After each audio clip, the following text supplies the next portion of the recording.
The first time my daughter called me crying, she was 9 years old, and she'd fallen off her bike on Ridgeline Road and skinned both knees so bad I carried her the whole way home. The second time, she was 31, standing in a parking garage outside a courthouse in Spokane, Washington. And the man who put that fear in her voice was her own husband's father. I want you to hold on to that for a second, because everything I did after that phone call, I did without raising my voice one single time, and it worked out better than anything loud ever could have. My name is Frank Delacroix. I'm 63 years old, and before I tell you what happened to my daughter, you need to understand the man who caused it, because a man like that doesn't announce himself. He hides in plain sight, wearing a nice watch and a reasonable tone of voice, and by the time you realize what he is, he's already got his hands around something you love. I spent 34 years as a structural engineer, mostly working on commercial buildings up and down the Pacific Northwest, bridges, parking structures, a couple of hospital wings. I retired 18 months ago. These days, I putter around my workshop. I fish the Spokane River when the weather lets me, and I drive up twice a month to see my daughter, Ellie, and her husband, Marcus, in Coeur d'Alene, just across the Idaho line. My wife, Donna, passed 6 years ago, breast cancer, and I won't pretend that grief doesn't still sit in the house with me some mornings. But Ellie is the reason I get up. She always has been. Ellie is 31 years old, and she is, without question, the best person I have ever known, and I don't say that because I'm her father. I say it because I've watched her live it out in 100 small ways nobody ever sees. When she was in college at Washington State, she used to drive 45 minutes every Sunday to sit with her grandmother, my mother, in the memory care unit, even after my mother stopped recognizing her most days. She'd just sit there and hold her hand and talk about nothing, the weather, a TV show, anything, because she said silence was worse for a person than not being understood. She works as a pediatric occupational therapist now, and I've heard from more than one parent in that waiting room that she stayed 40 minutes past her shift to finish a session with a kid who was having a hard day. No extra pay, no complaint, just because the kid needed her to finish what they started. That's who Ellie is. Small, quiet things that never make it onto anybody's resume. 3 years ago, Ellie married a young man named Marcus Whitfield. And I want to say clearly, right at the start, Marcus is a good man. None of what happened was his doing, and by the end of this, you'll understand that he suffered almost as much as Ellie did. Marcus's father is a man named Roland Whitfield, and Roland owns a regional chain of specialty pharmacies called Whitfield Apothecary, 9 locations across the Idaho Panhandle and eastern Washington, built up over almost 30 years from a single storefront his own father started. When Ellie and Marcus got married, Roland offered Marcus a position as the director of pharmacy operations, overseeing compliance and inventory across all 9 stores. I remember thinking at the time it was a generous gesture, bringing his son into the family business. I didn't understand yet what that generosity would eventually cost. Roland Whitfield is not a loud man. I want to be precise about that, because it would be easy to picture him as some kind of blustering tyrant, and he isn't that at all. He is soft-spoken, almost gentle in his mannerisms. He wears the same navy blazer to every community event, a Rotary Club pin on the lapel, and he has this habit of tilting his head slightly when he listens to you, like he's giving you his full attention. People in that town think the world of him. He sponsors the Little League team. He gave the commencement speech at the community college 2 years running, and that public warmth, I would come to learn, was the perfect camouflage for something ice-cold underneath.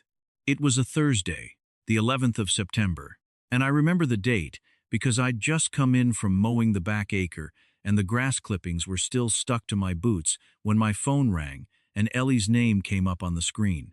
I almost let it go to voicemail because I was tracking mud onto Donna's old kitchen tile, something I still catch myself worrying about even 6 years later. I picked up expecting to hear about dinner plans for Sunday. Instead, I heard my daughter, and she wasn't just upset, she was sobbing, the kind of sobbing that comes from somewhere underneath ordinary crying. Ellie hadn't cried like that in front of me since she was maybe 13 years old. "Dad," she said, and her voice broke on the word. "Dad, I need you, please." Ellie, honey, what happened? Where are you? I'm at the county courthouse. Dad, they arrested Marcus. I set my hand flat on the kitchen counter because for a second the floor didn't feel steady under me. Arrested him for what? Fraud, she said. They're saying he falsified prescription inventory records. Dad, he didn't do this. I know my husband. He would never. Who filed the complaint? There was a long pause on the line, long enough that I could hear the wind picking up wherever she was standing. Then she said the name, and something in my chest turned cold and still. Roland did. Dad, his own father called it in. I didn't say anything right away. I just stood there in my kitchen looking out the window at the maple tree Donna planted the year we bought the house, its leaves just starting to turn that first rusty orange of the season, completely indifferent to the fact that 30 miles away, my son-in-law's whole life was coming apart. I'm coming, I told her. Right now. Don't say anything to anyone, Ellie. Not one word, until I'm standing next to you. Here's what I pieced together over the following days, one conversation at a time. 2 weeks earlier, an internal audit at the flagship pharmacy location had flagged a discrepancy in the controlled substance inventory logs, a shortfall that on paper suggested roughly $11,000 worth of prescription opioids had been logged as dispensed to patients who, when cross-checked, either didn't exist in the system or had never filled those particular prescriptions. That is a serious thing. I want to be fair to Roland on that point. Missing controlled substances is not a small matter, and any responsible pharmacy owner has an obligation to take it seriously. But instead of quietly pulling the security footage himself, instead of sitting his son down and asking him directly what happened, instead of doing what any reasonable business owner does when there's a question involving an employee who also happens to be family, Roland went straight to his head of loss prevention, a man named Curtis Boyle, and told him, in Curtis's own words later on, to put together whatever we need to protect the license. Not find out what happened, protect the license. I want you to sit with that phrase, because it tells you everything about how that man's mind works. By the time I got to the courthouse and found Ellie sitting on a wooden bench outside the arraignment room, pale and shaking, next to a public defender who looked barely older than my granddaughter would have been, it had already been decided that Marcus's electronic access badge had logged him into the narcotics vault at the exact times the missing inventory would have needed to be pulled. Convenient, except Marcus had been 300 miles away in Portland for the entire week in question, at a pharmaceutical compliance conference, with a hotel receipt, a conference badge scan, and 4 other regional directors who could vouch for his presence in a hotel ballroom the whole time. I called Roland myself that night from the parking lot outside the county jail, a little after 10 o'clock. His voice came through calm and level, like we were discussing a weather forecast. "Frank," he said, "I heard you're up here.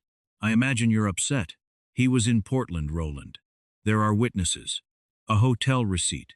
You had your own son arrested before you even called and asked him a question. There was a pause, and I could hear him exhale slowly on the other end. "This isn't about family, Frank. It's about the business.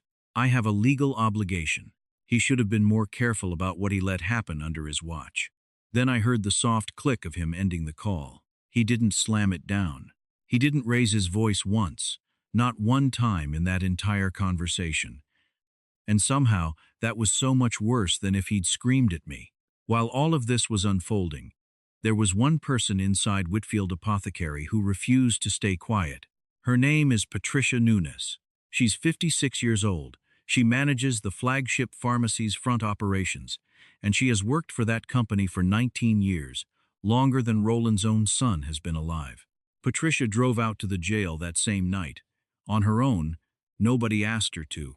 She sat with Ellie in that cold hallway and held her hand and kept repeating the same quiet sentence, over and over, like a vow.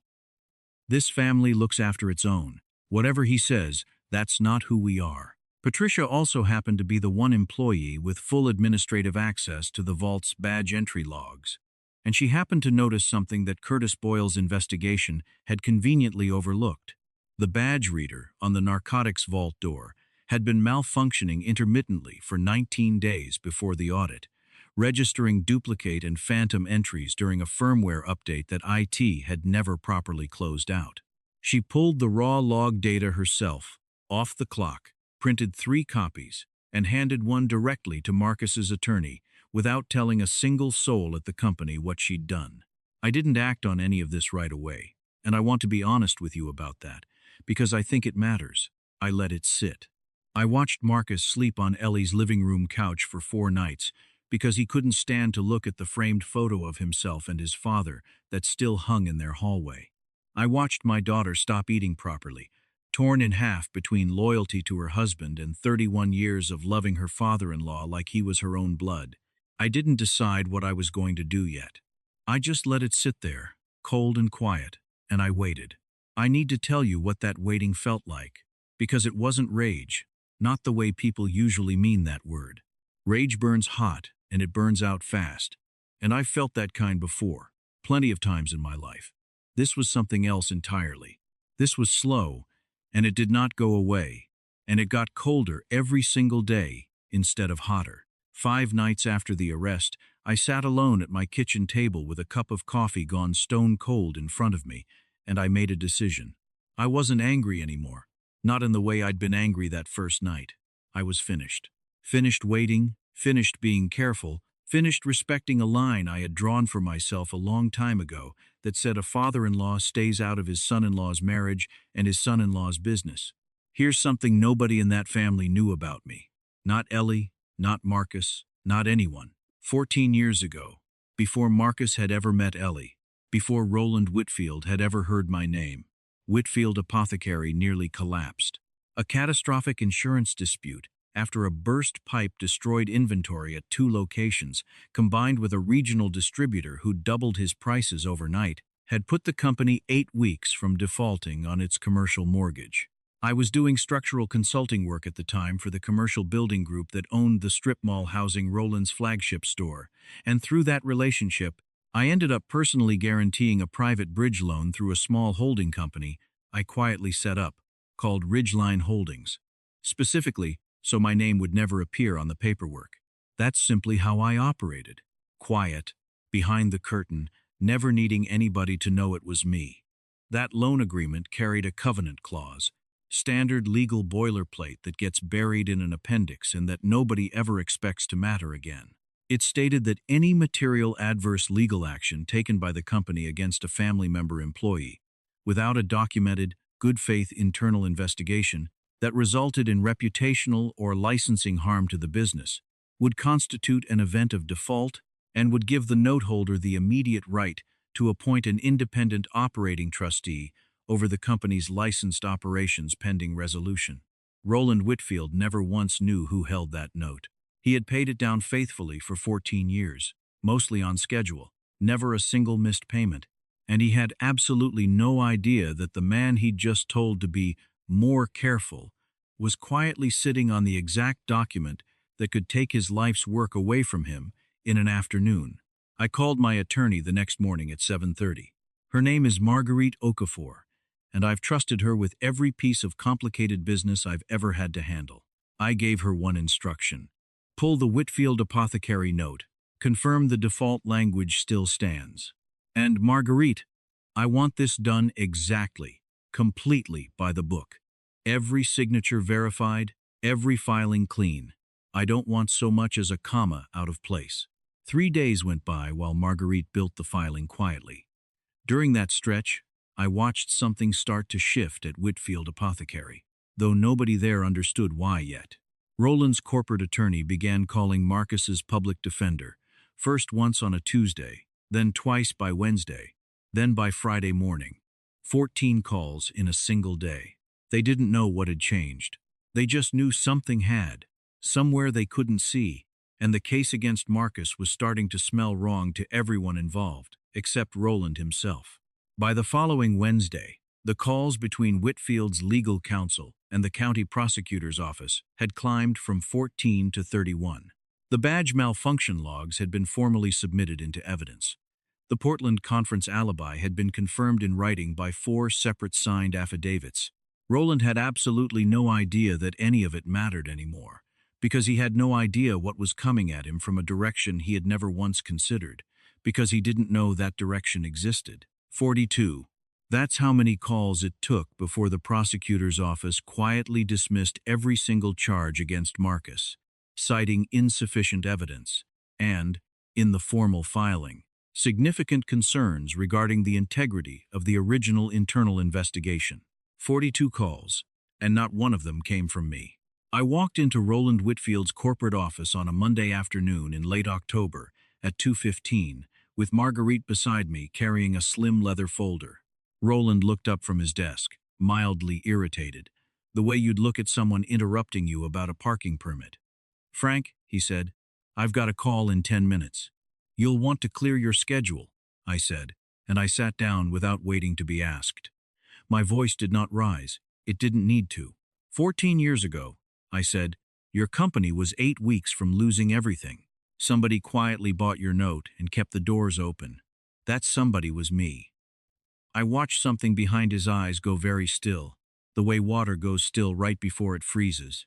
Section 9 of that agreement, I said, gives the note holder the right to appoint an independent operating trustee if the company takes material adverse action against a family employee without a documented good faith investigation. You had your own son arrested on a felony fraud charge you never verified, based on evidence your own head of loss prevention manufactured. And you did it, Roland, because you never approved of him going into pharmacy management instead of law school like you wanted. That's a default event. He was quiet for a long moment. Then, very quietly, "You're bluffing, Frank." Marguerite opened the folder and slid the documents across his desk. I watched Roland's hands, steady, well-manicured hands that had probably never done a day of physical labor, begin to tremble slightly as he read through the pages. "Effective this morning," I said, "Ridgeline Holdings has formally exercised its rights under the loan agreement. All 9 store accounts are frozen pending independent audit. Curtis Boyle is terminated, effective immediately, for fabricating evidence used in a criminal complaint. Your compliance director, who signed off on the arrest without ever once speaking directly to Marcus, is also terminated. I am not interested in destroying what your father built, Roland. I am interested in making absolutely certain nobody at this company ever does to another human being what was done to my son-in-law." He looked up at me then, and for the first time since I had known that man, his voice cracked, just barely, at the very edges. "He's my son." "He was your son when you had him arrested too," I said. "That didn't stop you then." I stood up. I didn't gloat, and I didn't need to. Watching a cold man finally feel something crack open in his own chest was payment enough for every sleepless night that had come before it. The charges against Marcus were formally and permanently expunged 3 weeks later. Patricia Nunez was named the new General Operations Director for all 9 locations, a position she had earned a decade before anyone had the sense to offer it to her. Roland stayed on as a minority owner, stripped entirely of operational authority, required under the trustee agreement to complete a documented ethics and governance review before any authority could ever be restored to him. And to his credit, and I will give him this much, because I think it matters, he drove out to Marcus and Ellie's house on a Sunday evening that November, stood on their front porch in the cold, and apologized. It wasn't a perfect apology. It wasn't everything I would have wanted a man like that to say. But he said it, and he said it looking his son in the eye. And Marcus told me later that his father cried, actually cried, for the first time he could remember, since his own mother's funeral. I drove home that night with the windows cracked, letting the cold October air clear my head, an old Merle Haggard song playing low on the radio. And I thought about all the years I told myself that respecting Ellie's marriage meant staying completely out of it, that keeping my distance was the same thing as trusting her to handle her own life. I understand now that it isn't the same thing at all. Sometimes loving your child, and loving the person she married, means quietly stepping in front of both of them and taking care of the thing they cannot possibly take care of on their own, from a position they don't even know you're standing in. Marcus is thriving now, back at Whitfield Apothecary, under Patricia's leadership, and he tells me the culture there has changed completely. People speak up now. Nobody's afraid of a knock on the office door anymore. He and Ellie are expecting their first child in the spring, a little girl, and they've already told me they want to name her after Donna. I think about that note sometimes. Ridgeline Holdings, sitting quiet in a filing cabinet for 14 years, waiting patiently for the one single day it would matter more than anything else I ever signed in my entire career. You just never know, when you do something quiet and decent for a stranger, what it might end up protecting one day, for someone you love more than your own life. If this story meant something to you tonight, if you've ever had someone in your corner who showed up quietly when it mattered most, I'd love for you to leave a comment and tell me about that person. And if you believe family is still worth standing up for, stick around, because I've got a lot more of these stories to tell you.